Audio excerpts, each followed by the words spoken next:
नवाज शरीफ तारीख के कटहरे में। मारूफ सहाफ़ी और तजिया निगार मज़हर अब्बास अपने एक ताज़ा कॉलम में कहते हैं, ये उन दिनों की बात है जब एक नौजवान इत्तेफाक इंडस्ट्री में वहाँ के माली मामलात देखता था और शाम को बाग जनाह में क्रिकेट खेलता था। अचानक मैच के दौरान पैगाम दिया गया कि गवर्नर पंजाब आपसे मिलना चाहते हैं। उसने कहा कि मैं तो क्रिकेट की यूनिफॉर्म में हूँ। जवाब आया, कोई बात नहीं। उस वक्त जनरल गुलाम जिलानी पार्क में चहलकदमी कर रहे थे। इस नौजवान से 2-4 सवालात किए और खुशखबरी सुनाई कि आपको पंजाब का वजीर खजाना बनाया जा रहा है। इस नौजवान का नाम था नवाज शरीफ, जिसको शायद उस वक्त सियासत की ABC भी नहीं आती थी। बहरहाल ये उनकी सियासी ज़िंदगी की पहली इनिंग थी। ये उन दिनों की बात है जब इमरान खान क्रिकेट का रोशन सितारा था। क्रिकेट खेलने वो कभी कभी इस ग्राउंड में आता और फिर एक बार मियाँ साहब से मुलाकात भी हो गई। आज ये दोनों सियासत में एक दूसरे के हरीफ हैं और इख्तिलाफात नफ़रत की हद तक मौजूद हैं। मियाँ साहब 3 बार वज़ीर आज़म रहे, पंजाब के वज़ीर आला भी रहे, मगर इमरान की 23 साल सियासत में वो इसका ख़ास शिकार भी रहे। गो के 2007 में एक ऐसा वक्त भी था जब दोनों इत्तेहादी भी थे। तारीख़ मियाँ मोहम्मद नवाज शरीफ को कैसे याद रखेगी, एक मुजरिम, नाअहल और करप्ट सियासतदान के तौर पर, या एक मकबूल सियासी रहनुमा के तौर पर। कानून के अपने फैसले होते हैं, तारीख के अपने, मगर तारीख में ज़िंदा रहने के लिए कभी कभी जुल्फ़कार अली भुट्टो बनना पड़ता है। उस वक्त नाअहल और मुजरिम होने के बावजूद मियाँ साहब की सियासी गिरफ्त पंजाब में खासी मजबूत है और यही वज़ीर आज़म इमरान खान का सबसे बड़ा चैलेंज भी है। इसलिए इनकी तकरीरों में अदलिया से नाराज़ी भी नज़र आती है और सियासी परेशानी भी। आने वाले बल्दियाती इलेक्शन के नताइज अगर ज़िमनी इलेक्शन की तरह हुए तो धचका कप्तान के पूरे बयानिया को लगेगा, जबकि फतह की सूरत में वो कबल अज़ वक्त इलेक्शन की तरफ भी जा सकते हैं। मियाँ साहब की सियासत में क्रिकेट एम्पायर और सिलेक्टर्स का बड़ा हाथ है। इस वक्त की सिलेक्शन टीम में जनरल ज़ियाउल हक, brigadier retired Abdul Qayyum, general Iqbal और मजीद निज़ामी साहब शामिल थे, जिन्होंने बड़े मियाँ साहब से ये दरख्वास्त की थी कि आप अपने बड़े बेटे को सियासत में आने दें। और मियाँ शरीफ से ये भी कहा गया, हम चाहते हैं कि आप कारोबार भी करें और सियासत भी। साथ ही उन्हें भुट्टो साहब के ज़माने में कौमियाई गई इत्तेफाक फैक्ट्रियाँ भी वापस मिल गईं।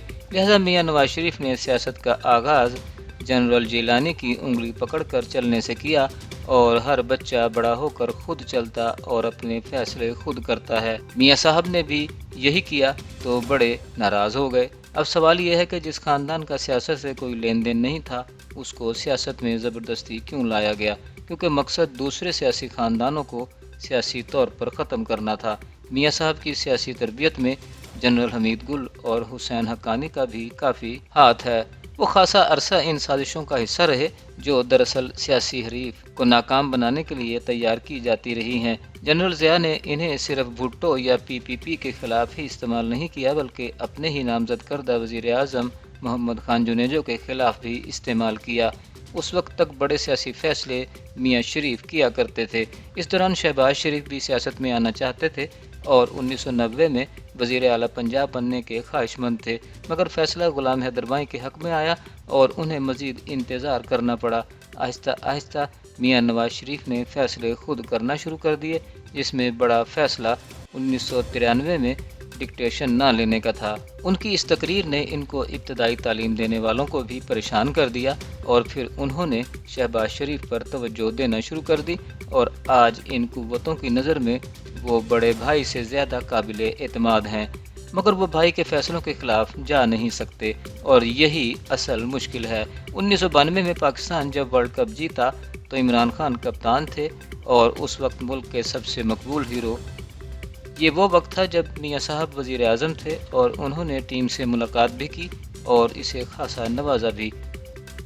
इमरान खान क्रिकेट से रिटायर हुए और शौकत खानम कैंसर अस्पताल की तामीर के लिए काम शुरू किया तो मियाँ साहब ने भी मदद की। इस दौरान जनरल हमीद गुल ने इनको सियासत में आने का मशवरा दिया। इमरान का ध्यान भी इस तरफ गया, मगर फिर वो पीछे हट गया। कोई 3 साल बाद 1996 में पाकिस्तान तहरीक इंसाफ की बुनियाद रखी तो सबसे पहले शरीफ ख़ानदान ही खौफज़दा हुआ, क्योंकि उन्हें इसकी मकबूलियत का भी अंदाज़ा था और इसके सर पर हाथ रखने वालों का भी।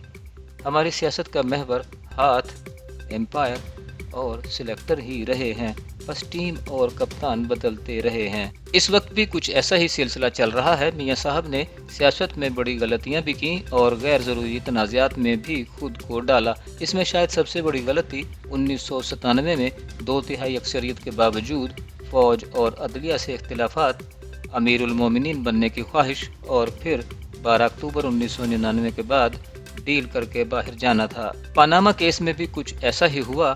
अगर उस वक्त मियां साहब इस्तीफ़ा दे देते तो बात शायद इतनी आगे ना जाती। उनकी सियासी ज़िंदगी में नशे व फराज आते रहे हैं, मगर इस वक्त उनका बाहर रहना उन्हें सियासी नुकसान पहुंचा रहा है।